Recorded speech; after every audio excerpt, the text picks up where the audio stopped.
Hi everyone and welcome in Ocean Echoes, the podcast where the ocean's voice resonates through science and discovery. I'm Enea Mendilatsu and today we're diving into the fascinating world of Professor Kirsten Benkendorf. She is a leading marine scientist and her research explores the impact of climate change on mollusks, the quality of our seafood and even promising leads for cancer treatment. Let's dive in.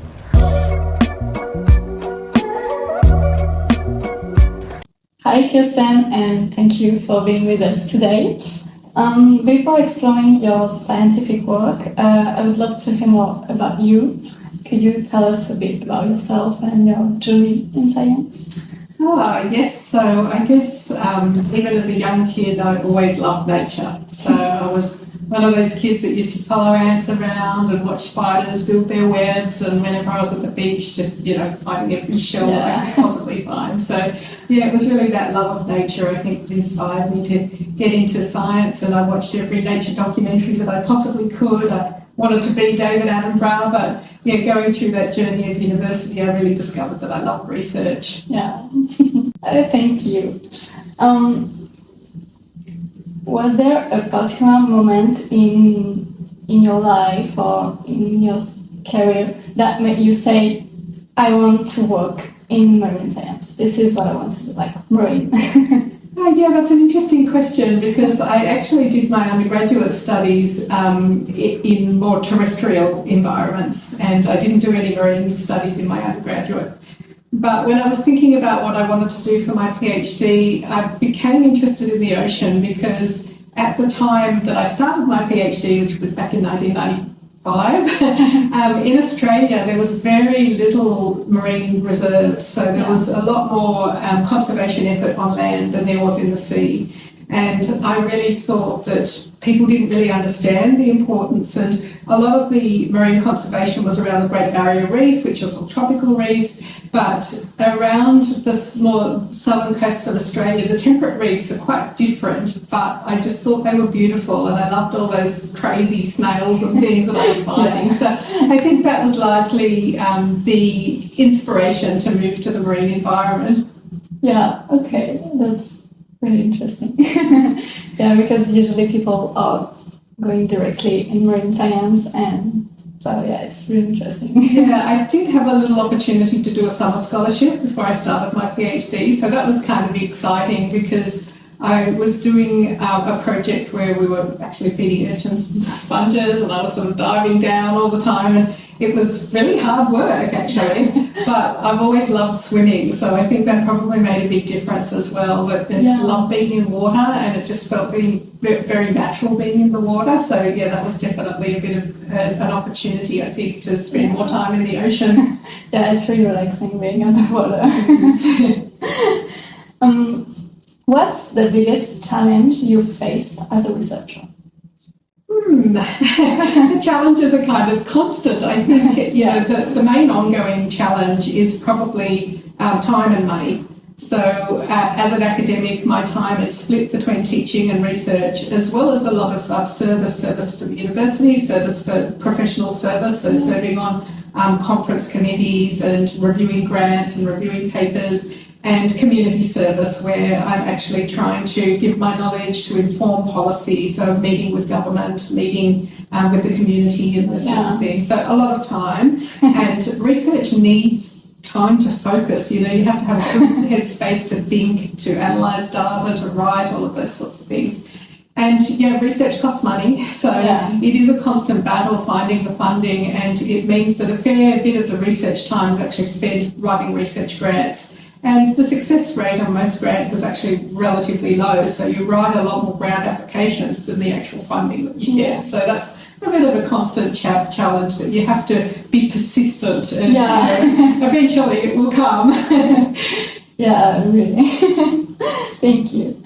And so we have received a question from Alex, one of our listeners, and he asks, what advice would you give to young people just starting in science?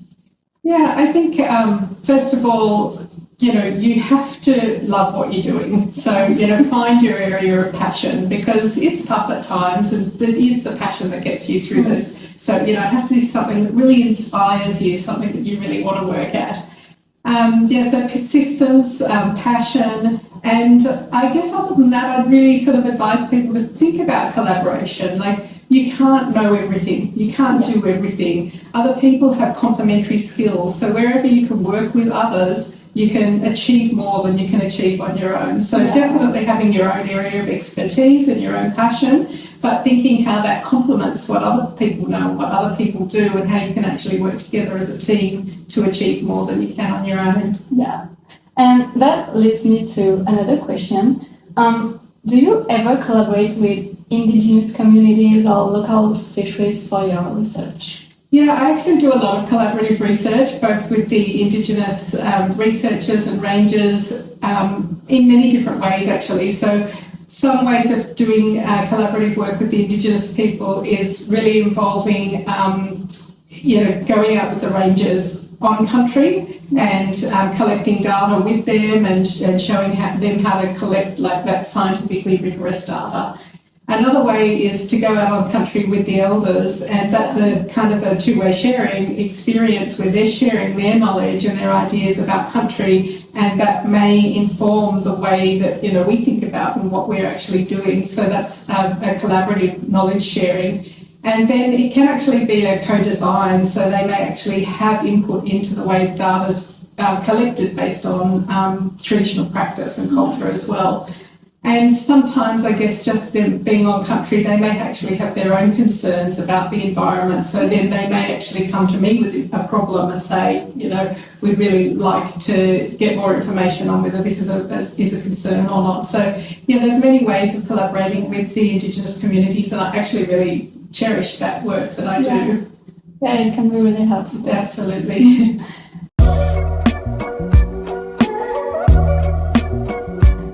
Now that we know more about you and your story, let's dive into your current research and especially how climate change is affecting marine life and mollusks. Yeah, sure. So in terms of the climate change research that I've done over the years, it actually started way back when I was in South Australia, and that was really looking at how temperatures affected the summer mortality problems that they were getting in the oyster industry. So when the waters would warm up, the oysters were triggered to spawn, so they'd be reproducing, but they put so much energy into reproduction, and then with the heat on top of that, they didn't have any energy to actually, maintain their normal bodily functions. So investigating summer mortality, and we did that in the abalone industry as well. So a lot of that research was really directed around trying to understand how elevated temperature impacted the immune system and their ability to resist disease. Yeah. And certainly what we found was that their immune system went down, and then the pathogens can get in, and things that normally aren't a problem become a problem because they're weak. Yeah. That research then sort of progressed through into other areas of seafood, and again, starting with mollusks, but also looking at other types of seafood, was to really understand how climate change, both temperature and ocean acidification, affects the quality of the seafood, so the actual food quality. And in particular, we were interested in protein, and we were interested in polyunsaturated fatty acids, the omega-3 and 6 fatty acids that are really good for fish oils.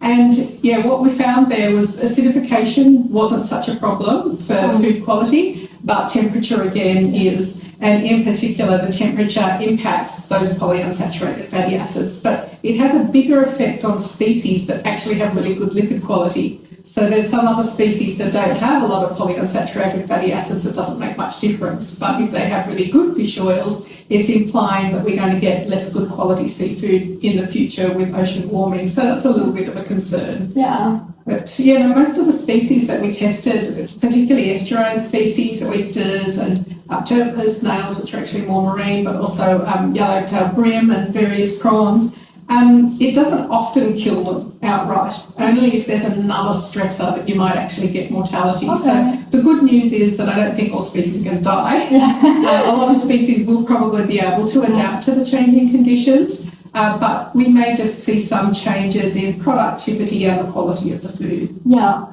And speaking about that, the quality of the food, Zoe, another listener, was curious about the human side of all this. Like, do these changes impact the human food chain with seafood, the quality? Yeah, definitely. I think there are potential impacts on the food quality just in terms of the omega-3 polyunsaturated fatty acids are something that we have to get from our diet. We can't actually produce them ourselves. So if we're not getting them from our seafood, or if seafood are producing less, then, we have to fish more, which is a problem. So what are the alternative sources? And that's where we start looking into microalgae and other things where we might be able to upscale and produce it. But, I really regard food as our medicine, and if we have good quality food, we shouldn't need to take other dietary supplements. And I think all of the implications of this we don't know at the moment. We did also find that some of those elevated temperatures could change the concentrations of metals in the seafood, and it could actually bring some of those metals up to concentrations that are higher and a little bit more toxic to humans. But yeah, we also did find, that you probably get more concerns with seafood safety in regards to contamination from other types of pollutants, things like pesticides. Yeah. And if you get a combination of pesticide exposure and heat wave, the animals are more likely to die, so you're less likely to eat them. Yeah. But under normal conditions, the pesticide exposure, you're more likely to be catching them and therefore exposed to them. So it's a bit of a catch-22. It's a really important subject. Like, climate change is affecting so many things on Earth, and especially the ocean. And it's sad to see that the ocean can be really helpful for us, but at the same time we are destroying it. So it's... I guess a lot of these effects are a little bit unpredictable and cumulative because, one aspect of climate change that we don't sort of know much about is, the increased frequency and intensity of floods. And that's where, again, you're getting a lot of things running off from land, ending up into our marine systems where we can actually then accumulate microplastics, pesticides, heavy metals, all these sorts of things. So, there's so much more research to be done to really understand all of these cumulative impacts that we're picking up. Yeah, but that's really an interesting work, and I love this subject.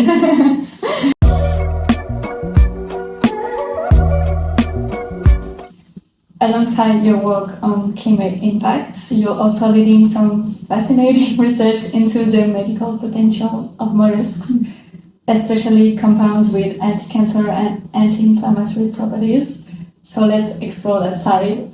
My first question is, how did this idea of research came about? How did you thought about this? It's a really good question, and I guess like all research, it kind of evolves over time to get to the point where I was doing the anti-cancer research was actually a longer route. So initially I was looking at antibiotics because I thought that organisms that live in the sea have to defend themselves against pathogens.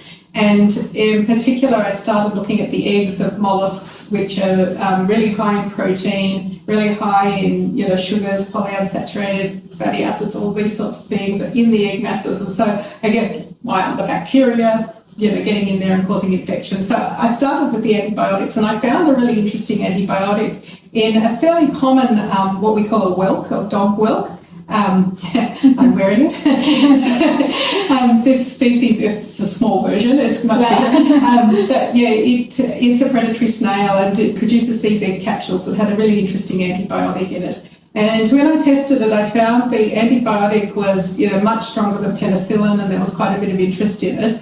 But to have a useful antibiotic, you have to be sure that it won't kill human cells. So you want it to kill the bacteria, but not kill the human cells. And the usual way to test against human cells is to take some cancer cell lines. The tumour cell lines grow much more easily than a fresh human cell. Okay. So in the course of testing my antibiotic compound, I tested not only that one, but some of the other molecules in the snail. And what I found was that the antibiotic didn't kill the human cells, but two of the others did. So it was kind of like one of those serendipitous discoveries, really.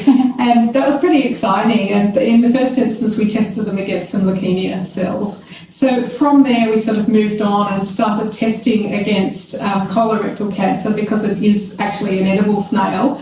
People eat them. And so we wondered whether it might help with colon cancer. And we also tested against a range of female reproductive cancers. And this is because in this family of mollusks, they've been used for traditional Chinese medicines, and in also some other types of medicines, including homeopathy and other things, where they were actually using them to treat women's problems, including cancer and uterine cancer. So this kind of led us to testing some of those female reproductive cell lines. But the most interesting activity was with the colon cancer. And what we found was that it was actually able to prevent the formation of a tumour in these mice that we were testing. So we had to test in animal models. Yeah. So that was pretty exciting. But it's very difficult to develop a new anti-cancer agent, really difficult.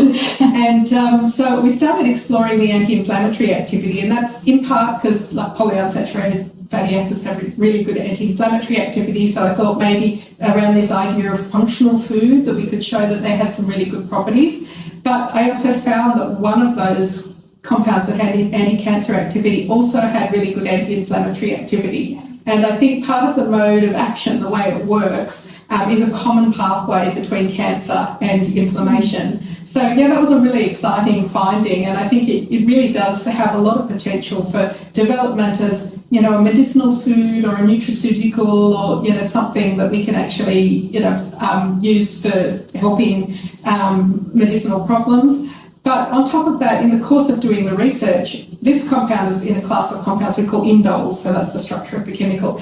And indoles, there are some indole drugs on the market, and there's not that much known about how they work, but because this mollusk one is brominated, we were actually able to track it in the mouse models and actually see where it was working and what its degradation products were. So it actually proved to be a really interesting model for studying indoles more generally in a medicinal chemistry sense, actually understanding how they're degraded and what sort of toxic byproducts that they might actually produce. In the course of doing that research, what we found was that the pure compound, the 6-bromo indole, actually had less side effects than the mollusk extract. So I was kind of expecting, it's better to have the extract directly from the mollusk, but the pure compound actually produces less side effects. So that was, really interesting research. That's amazing. And definitely worth exploring further. And this research took how many time? This research has been going over 20 years. Wow. It's nothing's fast. It's sort of like an accumulation of a bit of knowledge here and a bit of knowledge there. So because it's not funded by a big fund. So you could do research much bigger if you had a whole large team of people working on it, but it's me and my PhD students and some postdoctoral research fellows. So, it's contributed to a number of students' PhDs actually over the years. So it's just sort of accumulating over the years. Wow, that's incredible. Like how we can evolve in science and discoveries, and especially with the ocean. You never know where it's going to lead. I think that's why it's so exciting, because you start on this line and then it takes you there and then you go there, and in the meantime there's all this other knowledge, and then you meet other people who have a technique that you can use, or something else to try. So it's pretty exciting. You know where you start, but you don't know where. You never know where you're going to finish. Yeah, that's amazing. What stage are you currently with the anti-cancer compounds? So are they still in preclinical tests? So when the phases of research typically begin with the isolation of the chemical and preliminary testing against cancer cell lines in culture. And once you establish that you've got anti-cancer activity, you can justify going into a mouse or a rodent model, usually a rodent model. And to get registered as a drug, it has to be, first of all, demonstrated that it's not toxic in an animal model, and secondly, that it's effective in the way that you would expect it to be in an animal model. So, and you have to have 2 animal models before it could actually be moved to be registered as a drug. So we've just demonstrated that it's not toxic to rats in rat model, and there's actually very little side effects. The only side effect was that the rats tended to wee a bit more, and that's actually not uncommon with a lot of, you could get those sorts of problems with the kidneys. It's a unusual compound that the body has to process. So that was a positive. And then we've tested in mouse models for the colon cancer prevention, and we've done a short-term model and a longer-term model. So, that's actually showing that it's effective in the animal, and we've tracked it through the body so we can see where it's working. So that's all pretty exciting. The only thing was that it actually required larger doses than we would expect.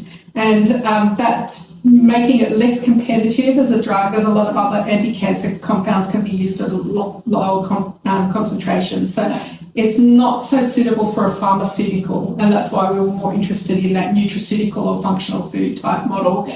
So then you've got to think about how can we produce enough of it? And that's where you've got to go back to the aquaculture and say, well, can we actually produce these snails in larger quantities?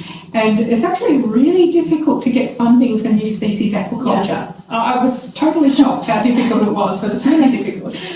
So that's kind of where we've got stuck, that we haven't totally closed the life cycle of the snail yet. So we can't guarantee a sustainable supply. And you can't sort of move into a human clinical type trial unless you can actually demonstrate that there is enough supply to support, that person to take it for as long as they might need to take it, or, a group of people because it's a clinical trial.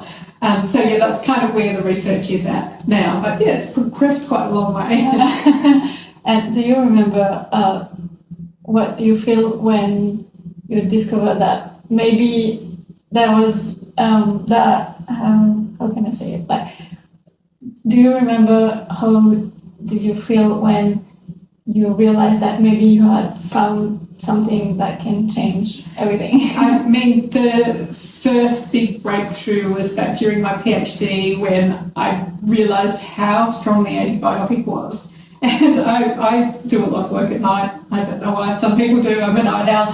And I think I must have been the only one in the building at the time, but I was sort of looking at these results in the microbiology lab and comparing it to penicillin, and I just could see it was active at much lower concentrations. And the first time I saw that, I was so excited. And you're in a biosafety cabinet, so you've got all of your gear on, and I had to take all my gloves off, and I'm taking off my lab coat and cleaning myself up, and so excited. And then I went out to tell people, and no one was in the building. I'm running around the corridors looking for someone to tell, but I was just so excited. So I mean, there have been a few other breakthrough moments like that, it is really exciting. I think just to have these sort of breakthroughs and go, it's really, I'm doing something that's worth doing. This is really, really good stuff. Yeah, and I think that's also why I'm in science, because of this excitation when you found something or searching for things. So yeah, it's pretty exciting. It's definitely worthwhile.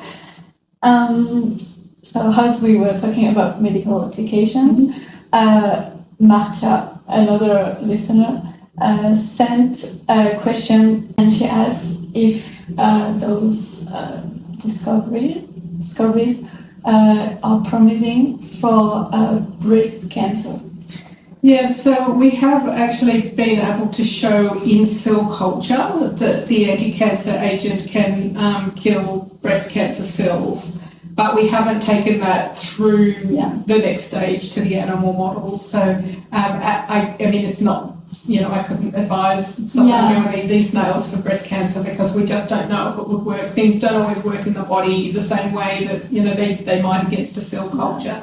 But there are some other mollusks, in particular sea slugs, these big sort of green slugs, where they have found some of the most potent anti-cancer agents against breast cancer cell lines, and they are actually through animal trials, through those preclinical trial phases and into clinical trials now. So yeah, this snail may not be the answer, but there's another mollusk with products that are on the market, and actually they have proved sort of active against prostate cancer as well, but the activity was originally found for breast cancer.